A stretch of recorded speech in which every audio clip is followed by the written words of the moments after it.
Hi, this is Lindsay Bloom, and you're listening to TV Confidential. Why, Humphrey, they said, how would people like us ever get to know anybody like Carolyn Coates? Humphrey realized that it needs only 2 or 3 introductions to bridge the gap between oneself and anyone anywhere in the world. So he asked everyone he knew, stating his purpose very clearly. And sure enough, not long after that, there he was in fashionable Long Island, talking to Carolyn Coates. He found her amazingly ignorant of the immense importance of recent scientific research. And you can imagine the effect of this gaunt, gauche young man lecturing a popular idol of 23 on the ductless glands.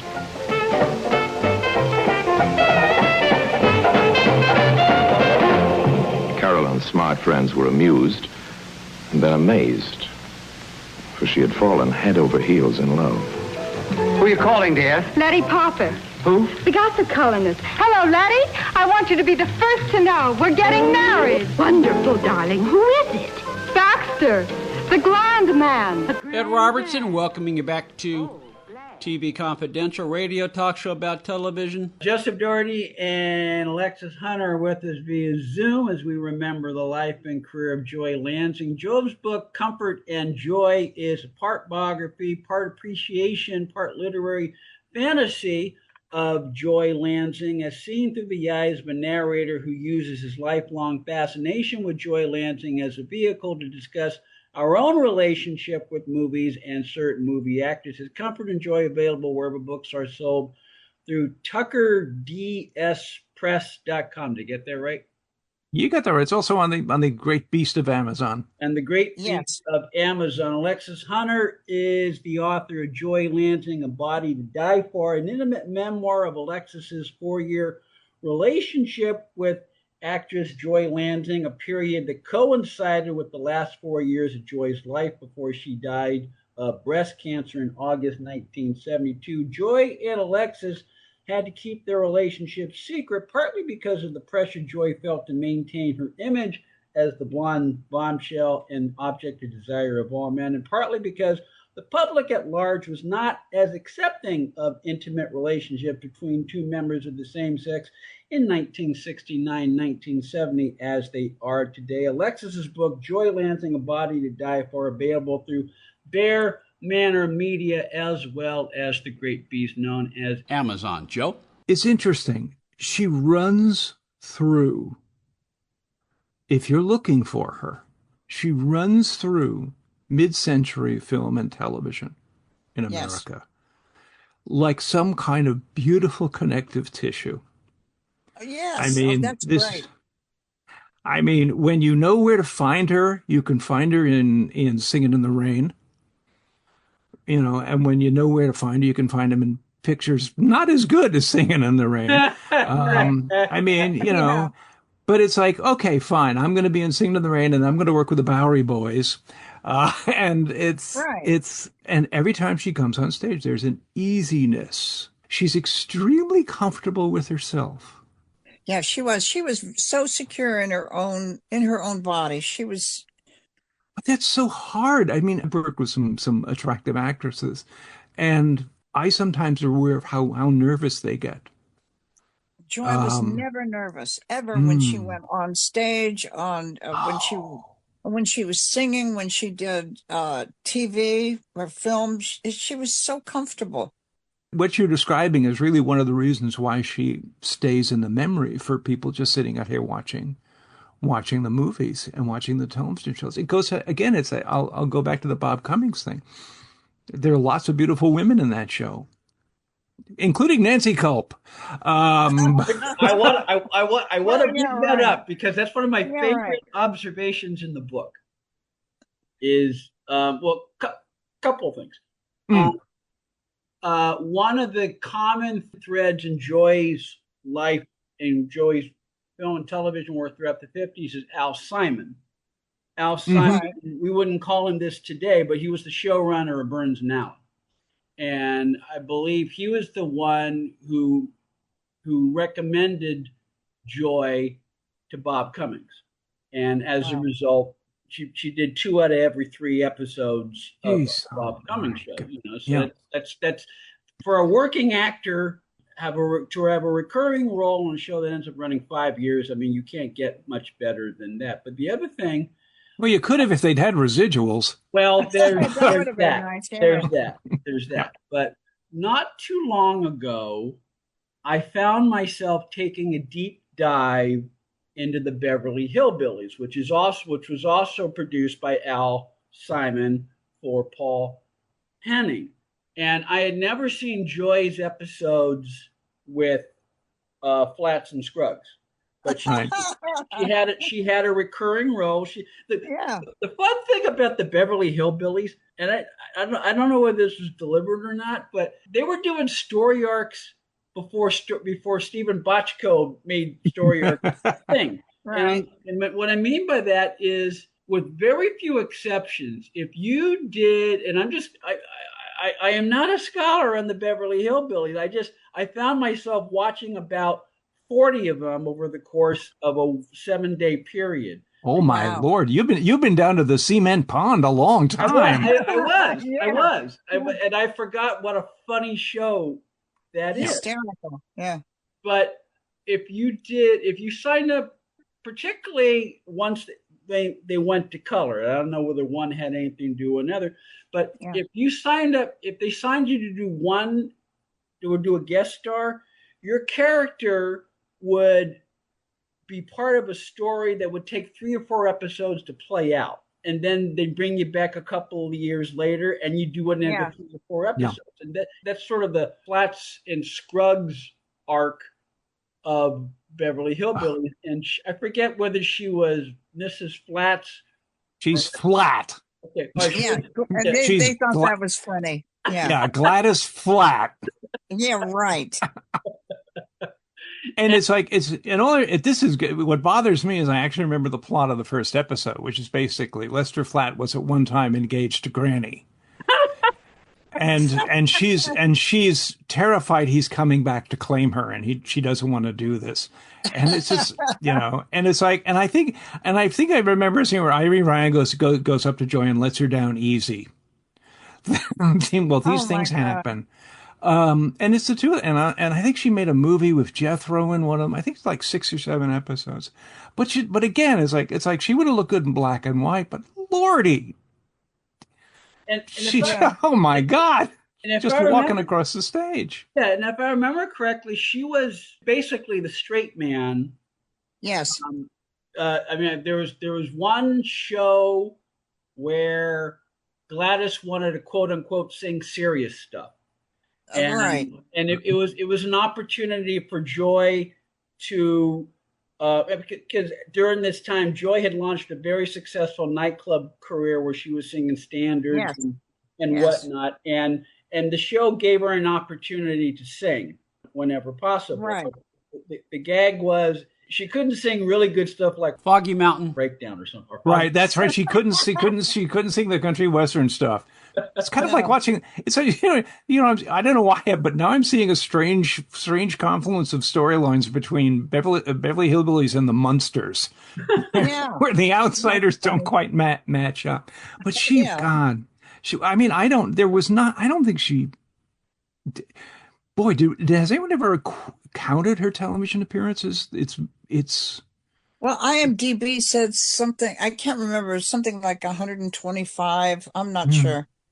I don't think they have all of her appearances. I don't think they do. I bet they don't. Yeah, because I bet they don't. Everything. Yeah. I think she did one of the first episodes of Perry Mason. Yep. I'm going off memory, but I think she did one of the first episodes of Perry Mason, The Case of the Crimson Kiss. Her appearance in Mason was the same episode that featured Frances Bobbier.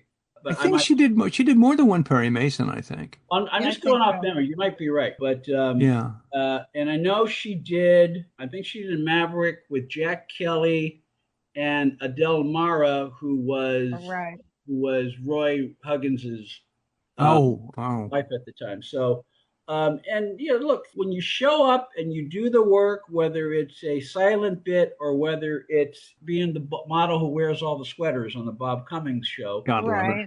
You don't work as often as she did, unless they knew that whatever they asked her to do, she would do, and she would do it to the best of her ability. And the fact that she was easy on the eyes didn't hurt. I mean, like, did she actually end up being a killer on Perry Mason once? I can't for the life of me. I can't remember. She's been a bad girl. I've seen she's done the mall thing. Yeah. She was a suspect. I do not remember her having a courtroom confession. Stay with us, folks. We'll be right back. This portion of TV Confidential is brought to us by our friends at Front Porch Realty, the community of realtors in the Northern Bay Area of California that is committed to finding the solution that is best for their clients. Whether you're a first-time home buyer or looking to sell or lease your property in Northern California, call Karen Strain at 415-886-7411 or visit frontporchrealtygroup.com for more information on how they can help you. One more item. If you're starting a company, particularly one that is in an emerging market, you know that averting any sort of legal dispute is crucial to your business plan. Our friends at Tectonic Law offer an array of services that can help you avoid and preempt future litigation while also developing and protecting your intellectual property and intangible assets. Tectonic Law serves the needs of a host of emerging industries throughout California and beyond, including industrial designers, beverage makers, artists, farmers, retail stores, health practitioners, wellness experts, cosmetics manufacturers, nonprofit organizations, innovators in sustainable practices, and libraries. Go to tectoniclaw.com to learn more about how Tectonic Law can help your business thrive. tectoniclaw.com. Rock solid representation for groundbreaking industries. Hi, this is Melissa Manchester, and you lucky people are listening to TV Confidential. Come on, Gladys, now show us what you can do. The mighty rough road from Lynchburg to Danville, it's lying on a 3-mile grade. It was on that grade that he lost his air brakes, and you see what a jump he made. Comfort and Joi by Joseph Dougherty. Comfort and Joi available wherever books are sold through Tucker DS Press, tuckerdspress.com, as well as Amazon.com. Joi Lansing, A Body to Die For by Alexis Hunter, available Bear Manor Media, as well as Amazon.com. Joe? I also get the impression there are a couple of times in a couple of movies, particularly Hot Cars, which is actually, it's 60 minutes long, but there's more joy in it there isn't any other feature that she's in. Yes. I got the impression she was wearing some of her own clothes. She did. A lot of times, and she did most of her own makeup. Great. No, because I mean, it's interesting because I mean, I think in the 50s there, one of the things is that, come in and wear your own. There are several actresses who were bringing their own. I found I have the late Yvette Vickers script for Attack of the 50-Foot Woman, and it has her acting notes in it, but it also indicates what to wear. And she said, "I'll take I'll take that skirt, and I'll go with that." Well, back then, and I think to some extent today, budgets for B movies, for low budget movies, by definition, are low, and so it's not unusual for an actor to bring or to be encouraged to bring their own clothing on the set. Right. Yeah, because it's just they see what gets pulled off the rack. I mean, I talk about it in the book, is that she makes a spectacular appearance in a dreadful movie with Frank Sinatra and Dean Martin. Not Marriage on the Rocks. It's the other, or is it Marriage on the Rocks? I get them mixed up. Who was that lady? No, that's the other great one with Tony Curtis and Dean. Yeah, yes, with the Kugel sisters.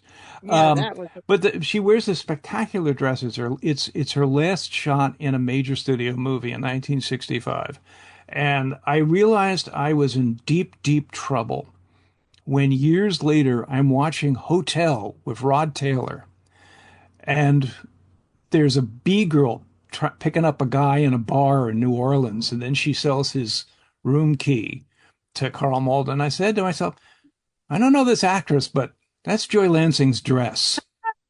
Oh my God, that's a trip. Yeah.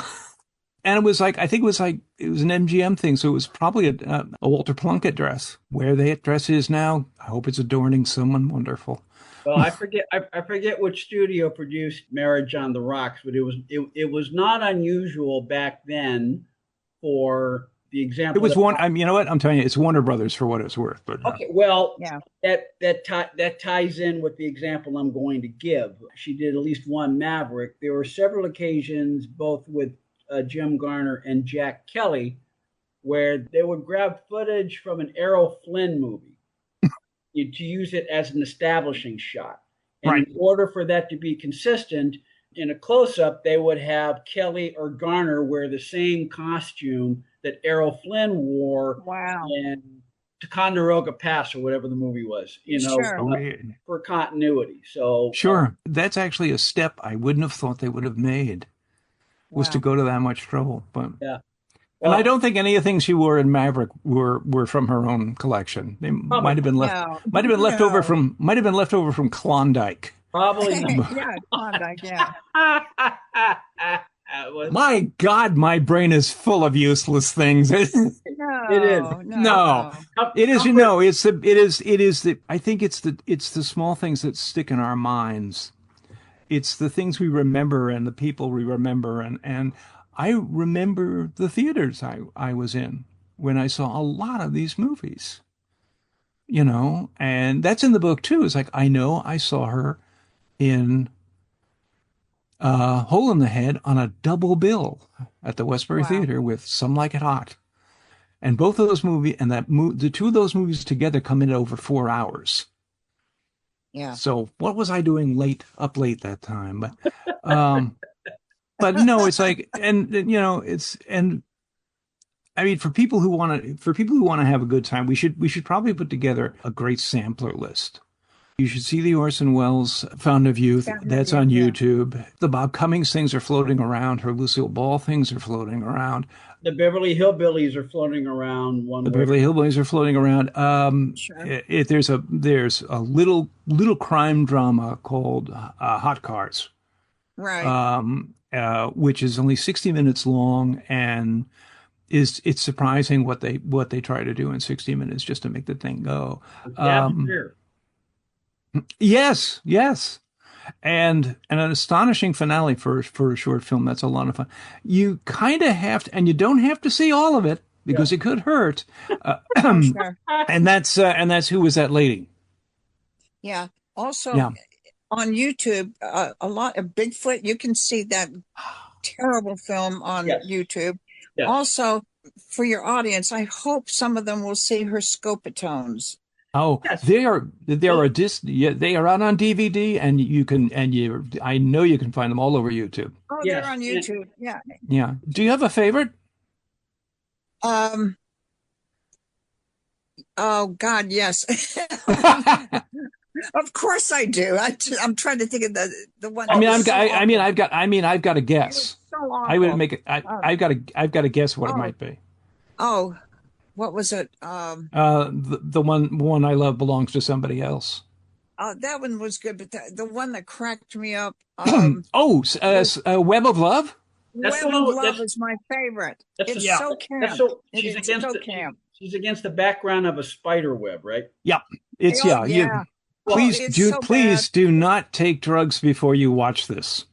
It is so bad. It's great. It's so high camp. Well, and the camera angles. Like always on her chest or whatever. All right, here's frightening. Like a bird in a cage, beating my wings in a rage. Oh, it was so awful. It was great. And to circle back to something we talked about a little earlier, even regardless of what she was asked to do, Joe, you and I have an actor friend in Tony Figueroa. He uses the word commitment a lot. And she brought an actor's commitment to whatever photograph she was asked to take. Yeah. Right. And in the Scopatones, and I'm thinking particularly about the Web of Love one, Mm-hmm. I mean, she's focused on what the director is asking her to do for the movie part, but mostly she's focusing on performing the song. Right. You want me to sit in the kettle and sing? I will sit in the kettle and sing. Yeah. With that creepy little guy. And I'm wondering, he was like a guy who got lost from a USO tour and just ended up in the jungle. Yeah. He was just so awful. Oh, so awful. But again, there is an aura, an almost tangible glow on that screen when she's there. And it is a level of commitment. It's like I'm making a living. I wrote a couple of things in the book are basically about, I wonder if she ever looked around a room and saw a man looking at her and thought to herself, yes, I look like this. Aren't we both lucky? It's true.